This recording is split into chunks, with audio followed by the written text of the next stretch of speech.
What is going on, everyone? Welcome to the video.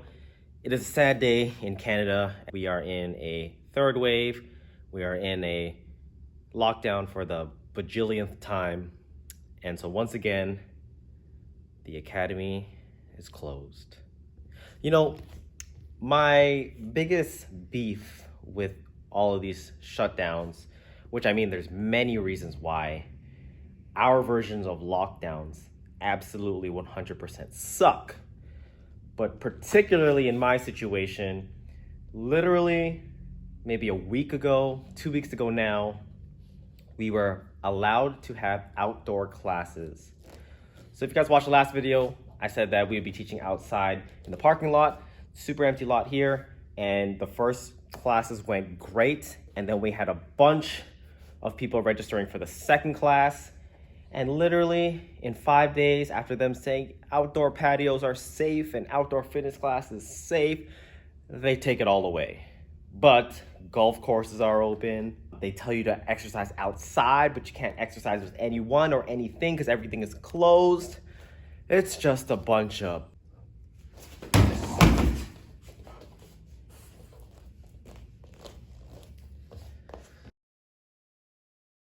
But we're not going to let that rain down on our parades too much. We're going to continue putting in some work at the gym. We're going to get a workout in today. I'm going to give you guys a little bit of content, a little bit of an explanation in case some of you guys are new to my channel, doing what we can with this free time that we have and try to treat it as more of a blessing than it is a curse. Because at the end of the day, I will say amongst everything, I know many people that are small business owners have lost their business to COVID, to the pandemic and to the lockdown situations. And I know how important small businesses are to communities. Me being an owner myself, this is not just fun time. This is our means of survival, our means of putting food on the table. And so my heart goes out to everyone in that position that unfortunately didn't make it out of either this lockdown or any lockdowns prior. But with that being said, let's get the show on the road. Let's go with another breakdown here. Just a quick informal cardio session. Starting off with Jordy and I running some laps around the gym. Just getting the body warmed up, starting to create the connection from the ground up. So you'll notice that when I start going side to side, one of the things I love doing is taking that hop and kind of pushing the energy into an uppercut. And that's just, again, starting to create the connection that it's a full body movement I'm trying to achieve. And following the laps here, we went into, and by we I mean I, but Jordy and I went into some shadow boxing, just trying to start plugging in some combinations. And more importantly, what I try to do in shadow boxing, it's pretty much trying to feel my framework do the job. I want to feel my hips and shoulders being pulled, being pushed. I want to feel the rotation in my hips, pulling from the ground, or rather I should say pushing from the ground, and making sure like my angles, my lines are all correct. So I'm not too concerned about my hand orientation, or am I concerned about my actual power in it. So obviously now when I strap on the gloves and I'm hitting the bag now I'm trying to put a little bit of power, trying to pop at particular areas. Just starting off very, very basic. I wanted to keep the actual output low, and I really wanted to focus on just kind of popping the last couple of punches. Something I'm really, really into right now is just fine-tuning my hooks. So my lead hook, my rear hook, I want to be able to get that pop. One of my favorite combos to work on that kind of pull and that tightness is actually doing one of my favorites, which is the uppercut to the body and then a hook to the top, or vice versa. Sometimes putting in 2s or 3s. And towards the end, when I start kind of livening it up, kind of get carried away with it just to give myself a little bit of a final burn.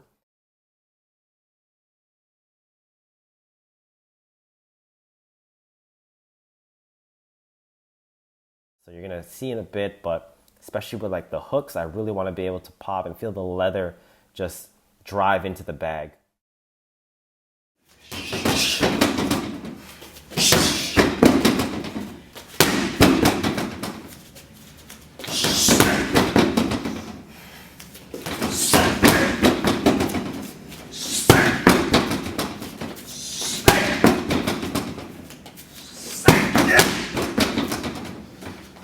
Yeah. second 5-minute round, focusing just on kicks. I just wanted to break down 2 kicks I like doing. Number 1 is the side thrust here. So I'm gonna use a roundhouse to fake, and boom, I'm gonna blast that bag. And you can see that drive. I slowed it down so you can see that follow through to really go through the bag. And the second kick that I really wanted to focus on is using a lead roundhouse fake, stepping over and driving through into that spinning back kick. Bam, bone crushing. So this portion of the video, I wanted to do more of like a demonstration as opposed to a tutorial. And this is on the basis of one of my past videos, probably like 2 videos ago, about how to increase your striking power. And what I focus on a lot is what I call an open position to a closed position, being able to drive your weight through, sitting down on your hips, and being able to strike. And a lot of what has motivated me to develop that was actually influenced from outside of Bias Tres Manos, which is Anastacio Kali's main branch system. That's where I come from. So the first influence I had with developing kind of like the one-shot KO strike was from our influence in Kali Illustrissimo, but particularly from a good friend of mine, Guru Archulus, where he had a seminar at his academy, and this is way back when I was a teenager, and it stuck with me ever since. But one of the topics when it was him and I believe one of his instructors' time to teach was maintaining your tight frame and not being able to strike them all the way out here where you're going to be telegraphed. So kind of in the shell of almost like a boxer, and being able to strike without being able to show the angle you're about to do. So that's what taught me to keep it nice and tight. That's kind of what influenced me to be able to get this powerful shot and not show you where most people will load it up and then be able to whip through with sheer force. Then the second influence that I had was, of course, from Balintawak, and particularly from Grandmaster Bobby Taboada. And I didn't get a lot to personally train with him, maybe 2 minutes or so during one of his seminars here a long time ago, but I watched countless film on him. I listened to him speak. I watched the way he moves. I try to decipher it as much as possible. And Grandmaster Bobby Taboada might have the strongest one-shot KO that I've ever seen in my life. And that is bone-shattering power. So I wanted to be able to have that Balintawak feel of that close quarter whack type of knockout strike. And what kind of put the icing on the cake is from our own family of Bias Tres Manos, my Grandmaster, Grandmaster John Bias. Tres Manos stands for 3 hands or 3 strikes. And one of the models was, if they give you 1, you give them 3 back. So kind of the mentality of us training and our ability to manipulate the stick comes from firing back minimum 3 times. So you can see in my Sinawali or my Karenza, you can see it in other people's videos that I've been a part of. The reason why my Sinawali is so rapid is because that's kind of the mentality that I was raised on, is being able to flurry and overwhelm our opponents. But I wanted to make sure each of those strikes had the same kind of quality. So all in all, this is what happens. You go into your bag, and if you look at an angle 1 and angle 2, just from my arm motion, not driving with my hips and my shoulders, I strike it.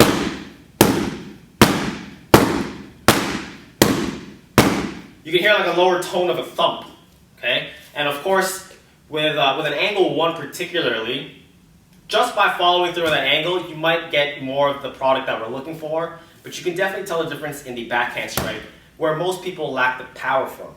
So we go into our open position, that tight Illustrissimo frame, that bone-shattering Balintawak power, and we try to translate that right now to the angle 1, and we get that strike through. One way you could tell that that's really there is when you go from your closed position to open and you do the angle 2. So one of the things that is very important that not a lot of people look at, it's not just the way that you position your body when you strike, but it's also what you use in the stick that you strike with. And the way that we break it down is we have different points of the stick, but particularly at the top here, we call this the slashing point. So I don't want to be hitting midway down the stick. I don't want to be going close to my hand. If I'm doing a slash motion, I want to be using the tip here where the majority of my momentum can whip through. And that makes a huge difference in the delivery of your power, especially if we're talking about a linear slash, okay? what would it be if it didn't have the bias manos flare? So what we're going to try to do to kind of emulate this lesson is angle 1, angle 2, and then we're going to do a forehand snap. And we're trying to get that burst, that whipping power in all three. Okay, so loading up my open position, here we go. And that's kind of the idea of how we formulate from a basic angle 1, angle 2, and we develop it to a way where we add in a bunch of principles and mechanics to it to improve it to this high level. So that kind of brings me to this last part that I feel like most of you haven't heard the story, or maybe you have, who knows. But if you are new to the channel, then I just want to kind of give you an understanding of how Anastacio Kali came to be. So Anastacio, of course, is my last name, and I come from a system called Bias Tres Manos. Basically, I've been doing this for a very long time, and I've always been kind of on a philosophy route where I'm always trying to evolve and expand and really, Bruce Lee-esque, evolve my skill set in a way that isn't limited by system names. I think everyone has a very unique approach, effective approach, depending on your capabilities, your preference, even down to how big you are or how small you are. And that is kind of my approach to martial arts, and that's how I teach it to my students. But in order to teach it that way, I have to give them a baseline first, in which I feel like would be a strong position for them to further explore in different routes and different avenues of the same thing. Let's say we're talking about an angle 1. So we use 10 basic strikes, which are essentially 10 basic angles. Then from that angle, you can venture off into more of a close quarter angle 1, maybe more Balintawak-esque. You can be a little bit more sword-esque, which you can see a lot of Kali Illustrissimo. You can use an angle 1 in more of like a medium range, like a Serrata. That will all come back to your angle 1. So that is what Anastacio Kali is. It's my method of teaching Filipino martial arts. It's not my moves. It's not my technique. I don't own any technique. I never will. It's all been done before. It's simply just the way I categorize it. And the reason why I started Anastacio Kali was actually out of respect to my teachers. And I know that sounds kind of weird. Like most traditional martial arts, it almost seems like a shot to your teachers if you branch off and go into a different name, even though they're the ones who raised you and so on and so forth. The way that I teach has developed into such of a personal flair, a personal approach, that the bigger my teaching got, the more people I was able to reach, not only in person, but also here on YouTube. I didn't want to say something that spoke for everyone in Bias Tres Manos, because even within Bias Tres Manos, you can see different preferences based off our instructors. And mine comes a lot from my instructor. And then we have family in Maryland that look completely different from us, but there is that similarities that draw us back to the original Bias Tres Manos, if you will. So I wanted to make sure that whatever I brought out into the world, whatever critique came my way, it was me who said it. It was my take on it. So that's how it kind of started, and it just kind of developed into liberating me even further to not let a name, a system, even a martial art dictate the way that I train, the way that I teach, and the way that I share this art. And I've been so blessed to be able to share with so many people that I can really use that kind of mindset to help them develop their strengths and help them outline their weaknesses. Because I look at so many variations of a simple move, instead of trying to learn 20 different angles, 100 different angles, I want to learn 100 different variations of 10 angles. I want to learn 20 different variations of a disarm from this particular angle, things that we cannot change. I could change the name to anything I want. I mean, you take us back to the dawn of time, angle 1 is our caveman strike.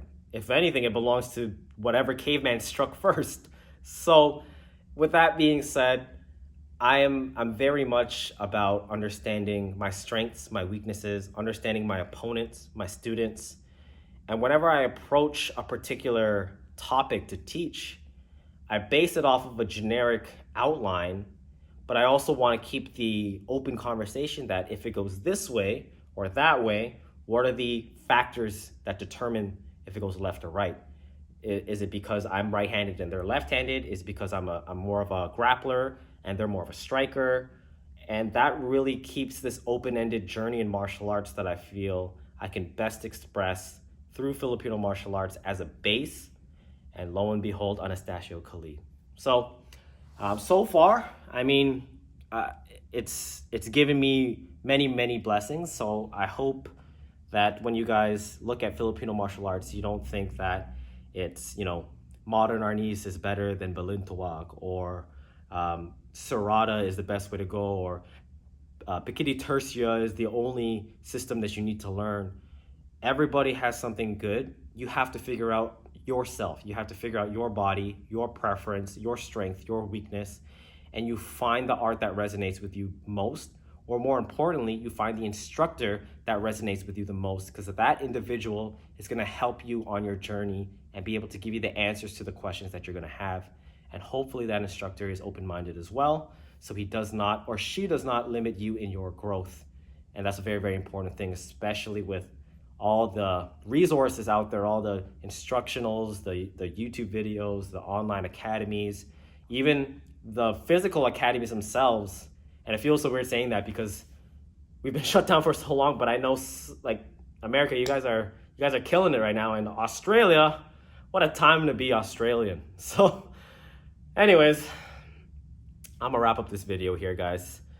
Just going to hang tight, weather the storm. Hopefully you guys did enjoy the video. Hopefully I gave you guys some insight in your training. As always, if you guys want to train with me, you can check me out. Lessons come up every single month on the 18th on AnastacioKhalid.com. Thank you guys so much for watching.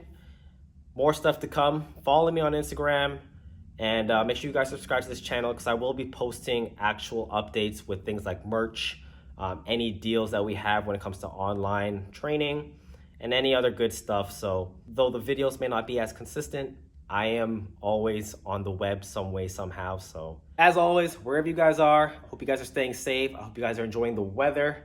And until next time, Jordy and I will catch you guys then.